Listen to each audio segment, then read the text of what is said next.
एक रिपोर्ट है हमारे सहयोगी की।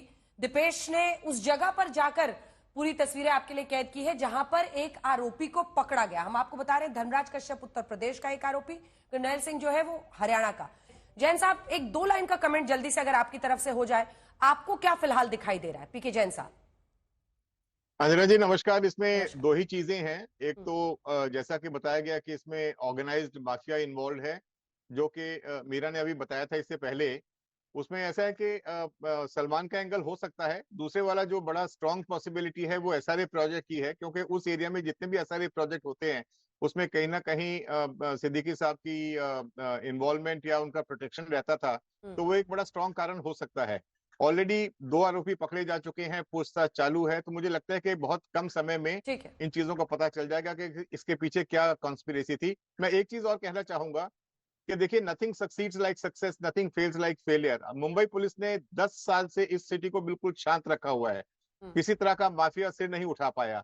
अब ये इक्का दुक्का घटनाएं होने लगी हैं, तो इसको आप लॉ एंड ऑर्डर का मसला नहीं कह सकते। क्राइम हुआ है और ये संगठित गुना है, तो इसको कहीं ना कहीं पकड़ लिया जाएगा, लोग सामने आ जाएंगे। तो बड़ा क्लियर सा केस है आज की तारीख आप दोनों ने पुलिस में काम किया है तो जाहिर तौर पर आप फोर्स के साथ खड़े हैं, लेकिन हत्या के बाद कई सारे राजनीतिक सवाल उठ रहे हैं। विद्या हमारे साथ, हमारे सहयोगी इस वक्त हमारे साथ जुड़ गई हैं। विद्या, क्या जानकारी है? क्योंकि अब खबर ये आ रही है कि बैग भी बरामद किया गया है, क्या कुछ सबूत इकट्ठा किए गए हैं, क्या कुछ जानकारी है पुलिस की तरफ से जांच में? जी देखिए, बहुत सारी टीम्स हैं इस पूरे मामले में काम कर रही हैं। जाहिर सी बात है सबसे ज्यादा जो कंसंट्रेट कर रही है वो है जो 2 सस्पेक्ट जो एक्यूज जो अरेस्ट हुए थे उनसे पूछताछ चल रही है। तमाम सहयोगी हमारे जुड़ रहे हैं। हम रात का वीडियो आपको दरअसल दिखा रहे हैं जब एक आरोपी को वहां पर पुलिस ने हिरासत में लिया था, तब का ये वीडियो है। बताया जा रहा है उसके पास से एक बैग भी बरामद किया गया है। सलमान के करीबी दोस्त बाबा सिद्दीकी माने जाते थे। 2 अलग अलग मुद्दों पर चर्चा हो रही है।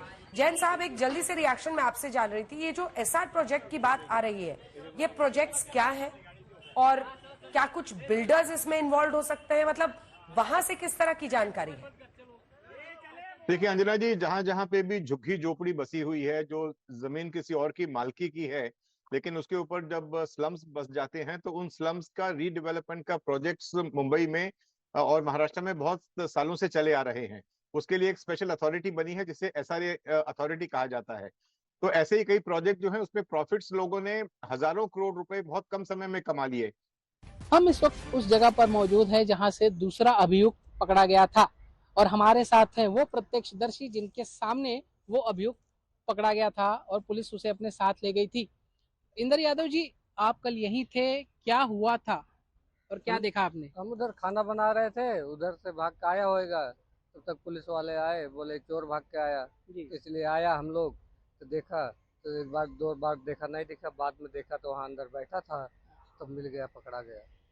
कौन अकेला था या उसके साथ कोई और था? और उसके साथ कुछ सामान देखा आपने? उसके हाथ में कुछ देखा? उसके साथ में कुछ नहीं देखा, उसके साथ में बैग था, साहिब लोग बैग ले लिए। अच्छा। और इसके अलावा कुछ हथियार या कुछ और चीज आपने देखी? उसमें क्या था हथियार मैं नहीं देखा, वो लोग बोले हथियार है इसमें। अच्छा। बोले 3 कारतूस है और कुछ। हाँ। और पुलिस जब उसे पकड़ने गई तब वो कुछ कह रहा था? नहीं, वहाँ से बैठा उठ नहीं पाया ना, सब खड़े हो गए। उसके बाद बोले मारो मत, पकड़ के साहिब लेके चले गए, मारे नहीं। आके शूट करना है, फायर करना है, वो प्लान तो तैयार था, लेकिन एग्जिट प्लान ठीक से तैयार नहीं था। इसी वजह से अब तो तीसरे तक भी पुलिस पहुंच रही है। ये ऐसा लगता है कि एग्जिट प्लान तो देखिए नॉर्मली लोग ये बना के रखते हैं, लेकिन वो कहीं ना कहीं मौके पे कुछ ऐसी डेवलपमेंट हो जाती है जिसकी वजह से आरोपी भाग नहीं पाते। इस केस में भी लगता है ऐसा ही हुआ।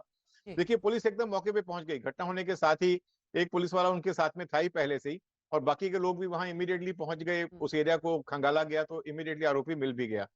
तो हम ये नहीं कहेंगे कि उसका एस्केप प्लान तैयार नहीं था, लेकिन ये लोग पकड़े जाने की तैयारी से ही आते हैं। जैसा मैंने कहा था कि अगर कोई व्यक्ति सर पे कफन बांध के आता है कि मैं पकड़ा गया या मारा गया तो मुझे कोई फर्क नहीं पड़ता, ऐसी कुछ मनस्थिति में अगर आरोपी आते हैं तो इस तरह की घटनाओं को अंजाम दिया जाता है। अरविंद, ठीक है सर, मैं एक लौट रही हूँ आपके पास। अरविंद, अक्सर ऐसा देखा जाता है अंजाम देने के बाद कोशिश ये होती है कि बाइक पर या किसी गाड़ी पर भागने की कोशिश हो, लेकिन ऐसा कोई प्लान उनका नहीं था। मतलब एक व्यक्ति जाकर वहां जो दीवार है उसको लांग कर दूसरी तरफ छिपने की कोशिश कर रहा था, दूसरा व्यक्ति दूसरी तरफ भाग रहा था, एक लेकिन भागने में कामयाब हुआ। पूरा अपडेट इस खबर पर, पूरी जानकारी इस हत्याकांड पर, अरविंद।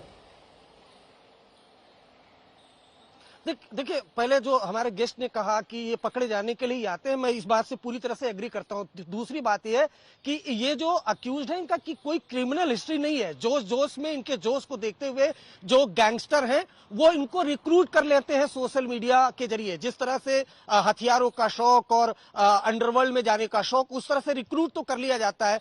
पैसे भी देखिए 50-50 हजार रुपए एडवांस दिए गए, बहुत मामूली रकम है ये। इस तरह के एडवांस बाद में देने का वादा किया गया होगा। तो ये जो जितने भी हैं नौजवान हैं, यूपी से, हरियाणा से हैं, इनको रिक्रूट किया गया। और जो हैंडलर्स है उनका मकसद साफ हो जाता है। उनका मकसद यही तक था कि भाई आपको एक टारगेट दिया गया, आप टारगेट किलिंग करिए। और जो खुद हैंडलर है वो खुद भी चाहता है कि उसके शूटर पकड़े जाए ताकि वो कबूल करे कि मर्डर आखिर किसने करवाया है। और जो अक्यूज का प्रोफाइल है, कम से कम मुझे और जो एजेंसीज है उनको अब इसमें कोई दोष शक नहीं लग रहा है कि ये बिश्नोई गैंग का ही काम हो सकता है। क्योंकि इस तरह के जो शूटर है, जो यंगस्टर है दूर दराज के इलाकों से, उनको ये रिक्रूट करते हैं, उसके बाद इस तरह के हत्याकांड को अंजाम देते हैं। तो मुंबई पुलिस के अलावा और भी तमाम एजेंसियां जो लॉरेंस बिश्नोई, गोल्डी बरार गैंग पर नजर रखती हैं, उनका यही मानना है कि इस हत्याकांड को लॉरेंस बिश्नोई गैंग ने अंजाम दिलाया। अब बात होगी हैंडलर की, आखिर इन शूटर्स को हैंडल कौन कर रहा था। तो 3 नाम आते हैं, एक गोल्डी बरार, एक लॉरेंस बिश्नोई का भाई अनमोल बिश्नोई जिसने सलमान खान के घर पर फायरिंग कराई थी, और तीसरा रोहित गोदारा।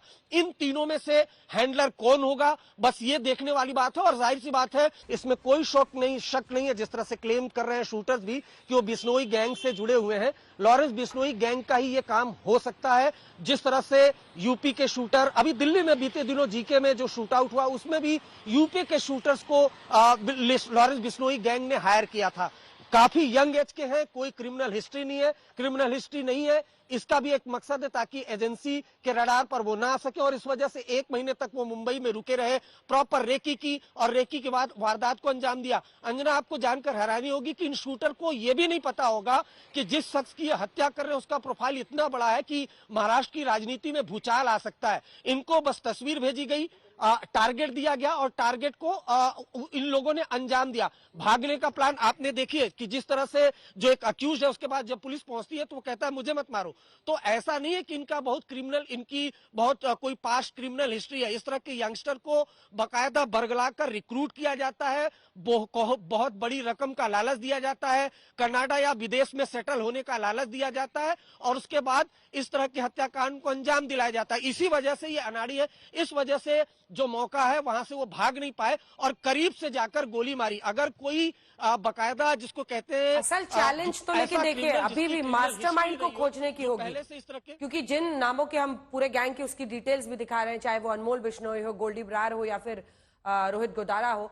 अब चैलेंज तो यह है कि मास्टरमाइंड खोजना होगा। कॉन्ट्रैक्ट किलिंग हो गई, आपने तीनों आरोपियों की पहचान कर ली, लेकिन अगर ये किसी के शह पर, किसी के इशारे पर काम कर रहे थे, वहां तक पहुंचने का चैलेंज होगा।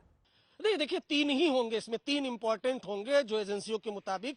या तो गोल्डी बरार हैंडल कर रहा होगा, या अनमोल बिश्नोई जो लॉरेंस बिश्नोई का भाई है वो, या रोहित गोदारा। ये तीनों में से एक जो हैंडल कर रहे होंगे। और बीते दिनों जो सलमान खान के गैलेक्सी अपार्टमेंट पर फायरिंग हुई थी, शूट आउट हुआ था, उसमें मुंबई क्राइम ब्रांच के एक पास सेकंड आपको रोक रही हूँ। दीपेश की हमारी खबर है कि कॉन्ट्रैक्ट किलिंग है। क्या पुलिस ने ऑफिशियली ये स्टेटमेंट दिया है? और पूरा बताएं आप, क्या कुछ जानकारी दी है पुलिस ने? जी देखिए अंजना, पुलिस की तरफ से अधिकृत तो कोई स्टेटमेंट जारी नहीं किया गया, लेकिन जो क्राइम ब्रांच के अधिकारी हैं जो इस केस की छानबीन कर रहे हैं, उन्होंने साफ तौर पर कहा है कि जो प्राइमा फेसिया है ये कॉन्ट्रैक्ट किलिंग का मामला नजर आ रहा है। और पुलिस अब जो तीसरा अभियुक्त है जो फरार चल रहा है, जिसने फायरिंग की थी, उसके साथ साथ जो मास्टरमाइंड है जिसने कॉन्ट्रैक्ट दिया था या इनको किसने संपर्क किया, उसकी भी जांच साइमल्टेनियसली पुलिस जो है वो कर रही है। जिसके लिए पुलिस ने कुल 15 से ज्यादा टीमें बनाई हैं, जिसमें Mumbai police, Mumbai crime branch और मुंबई साइबर सेल के टीम और लोग शामिल हैं। साथ ही जो तीसरा अभियुक्त था जो फरार चल रहा था कल से, उसकी भी शिनाख्त हो गई है। शिव कुमार नाम है उसका, जिसे शिवा भी कहा जाता है, और वो उत्तर प्रदेश का रहने वाला है। हालांकि ये तीनों कैसे मिले, कैसे ये तीनों एक साथ है, इसका अभी खुलासा नहीं हुआ है, इसका पता भी नहीं चल पाया है।